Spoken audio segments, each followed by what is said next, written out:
In today's video, I am going to be talking about index funds and why you would want to buy one. So basically, what is an index fund? An index fund is basically an ETF that will hold every single stock, or at least in the stock market, or maybe in a certain index, whatever it may be. But essentially, it holds equal weighted stocks in most cases in certain indexes or the broad market in general.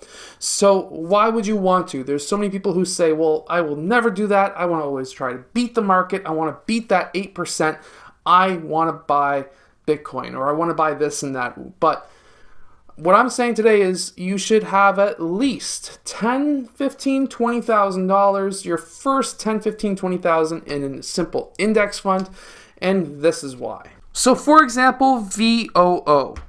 It pays a dividend of 1.34%. That's not too good, and it's also not too bad. That's actually essentially overall market what the company's average, which is pretty good. It gets paid out every quarter. From there, easy is the volume, the amount of shares being traded every single day. And if you're looking at millions of shares being traded every single day, you're looking at the ability to get in and out of the fund easily, and you don't have to worry about saying, well, I need to sell 1,000 shares and I just can't get in and out of it. I can't sell it because there's not 1,000 shares being traded. So that's why, of course, some of the reasons why VOO and, of course, other index funds are pretty good. You can also see from the chart that, of course, on average, you're going to be having an 8% increase, at least with this ETF, over its lifespan. However, you're also going to see some divots, some downturns throughout the years. Literally, it happens every couple of months. There's a major decrease in fund value, and that's just because the stock market goes up and down. So what you would normally want to do is, for some people, is to buy a little bit at a time so that you can continue to average down, or at least average a good price. However, how I like to look at it is every few months you're going to have a decrease. Why would you buy a index fund, a stock, or whatever when it's on its way up? Do you think that you're going to have FOMO, fear of missing out? That's usually what it is. So anytime that the stock market's accelerating very fast, if you wait a month, it's going to come back down and you can get a better price. Even through this recent craziness of the acceleration of the stock market, we can still see that there was downturns throughout the entire time of it going up. Never buy on an up day, always buy on a down day. And that will literally help you become successful by simply buying index funds. You can make 8% a year on average, and guess what? If you can buy it on a down day, you can get an extra 0.5% maybe on the money that you invest. So why not do it that way? And then when we look at the max chart, for example, this one goes way back to 2011, we can see that it was just over $100 a share and now trades at $403 a share. So essentially, in a 10-year span, you would have made 4 times your money. Now that doesn't sound like a ton of money. However, let's say way back then you invested $10,000 and you said, well, I'll try and put an extra $1,000 a year into it. Well, while that $1,000 a year is still going to be gaining, that initial $10,000 would currently be worth around $40,000.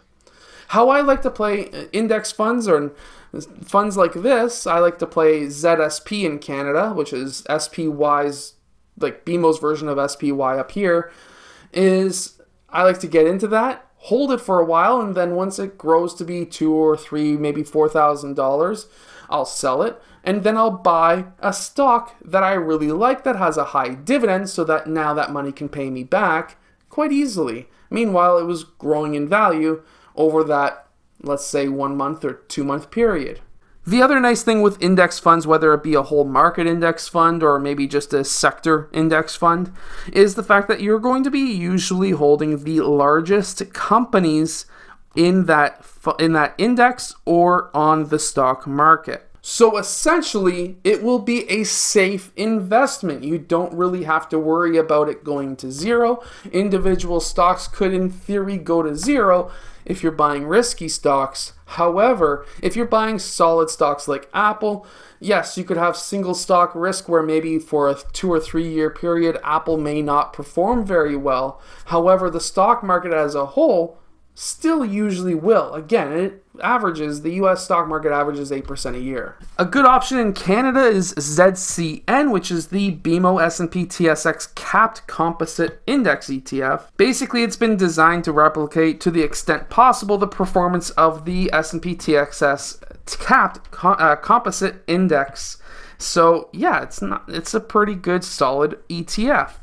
This one's average yield is 2.8% as of right now. However, you have to also remember that the Canadian companies tend to pay a higher dividend than American companies. And if you're wondering what a capped index is, essentially what a capped index is it holds no single stock for more than 10% of its holdings. The other thing about ETFs in general, but usually when it comes to index ETFs, is that the fact of their management fees, how much it costs for you to hold that ETF, is usually quite cheap. So for example, this one is 0.06%. Most index funds will pay a quarterly dividend. However, there are a few BMO ETFs that will pay monthly.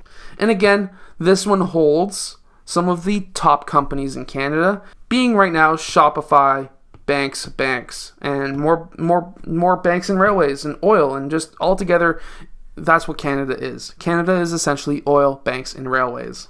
And then a tech company right at the top. We obviously don't make 8% a year in Canada. However, at the same point in time, this last couple of year and a half or so has been pretty good. And of course, you are still going to be increasing over time. As we can see here, a 10% increase in about 4 years. And roughly a 60% increase over 5 years. However, what you're getting with the TSX is the fact that you're getting a bigger dividend. So overall, that's why you would want to buy index funds. Of course, hit that like button, subscribe, go check out my other videos over here, and of course, I'll see you guys again next time.